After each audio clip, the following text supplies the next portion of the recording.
Hi mga karagkarag, welcome back to my vlog. Isang magandang umaga sa inyong lahat mula dito sa Pagadian City. So napadpad ako ngayon dito mga karagkarag, hindi para gumala kundi bumili ng mga toppers sa mga cake dito kasi may pa-order ako bukas, minadali yung wedding cake dahil kailangan bukas. Kaya eto, kahit pagod ako, kahit kulang ako sa tulog, ay nako, para sa pangkabuhayan showcase, para sa ekonomiya, itudo ko na turong pagka-chismosa ko dahil nga kahagabi nanood ako ng Miss Grand International 2025 preliminary competition na kung saan nadismaya din ako sa naging pa-evening gown ni Maring Ima Tiglaw natin. Kung nakita niyo yung reaction ko kagabi mga karagkarag, hindi ako makapagsabi na nakatunganga na lang talaga ako. Hindi ko alam kung bakit ganoon.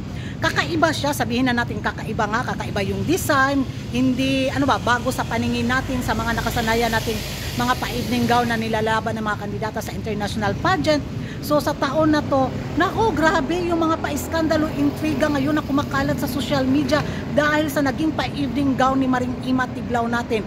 Lalo na yung banata ng mga designer bitaw at yung sisi kay Maring Arn kung bakit pinayagan ni Maring Arn na isuot yung red gown na yun ni Maring Ima Tiglaw. So nanaluka ako. Alam mo yung nakakadismaya mga karagkarag na yung effort sana na binigay ni Maring Ima sa laban na to sa Miss Grand International 2025 na masayang lang bitaw dahil sa mga desisyon ng organisasyon, ng designer. So sayang yung effort na ginawa ng team ni Maring Ima, yung effort ni Maring Ima bitaw na mauwi lang sa wala dahil puro sila eksperimento, di ba? Na kailangang i-push yung yung backup gown kasi ang dapat daw sanang isusuot na gown ni Maring Ima is white gown, pero pinalitan ng ng biglaan bitaw. So maraming talagang ngayon putakti na binato sa designer at kay Maring Arn. Naawa sila kay Maring Ima dahil deserve ni Maring Ima na ipaglaban talaga sana yung white gown na dapat niyang isuot sa preliminary competition, but sad to say pa rin, ang organisasyon pa rin yung masusunod na nakakagigil mga karagkarag. Subutin na lang talaga mga karagkarag, magaling magdala ng gown si Maring Ima. Nadala talaga niyang laruin yung gown na yon. Ewan ko sa inyo, alam kong dismayado din kayo sa naging desisyon ni Maring Arn at ng designer na isuot itong red gown na to imbis sa white gown sana. So sa tingin nyo mga karagkarag, ano kaya yung magiging epekto nito sa laban ni Maring Ima Tiglaw sa Miss Grand International 2025? So sana man lang yung kandidata, yung masusunod bitaw kung anong gown yung isusuot nila, hindi yung organisasyon.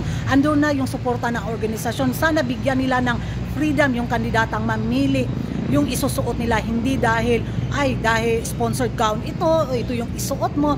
Kawawa kasi yung mga kandidatang nag-effort para ilaban ang back to back or ang corona or ang highest placement, tapos maligwak ganun lang dahil sa pa-evening gown. Nako, tsaka andun yung unique design pero jud hindi pumasa sa panlasa ng mga taga-pins yung naging pa-evening gown ni Maring Ima sa preliminary competition.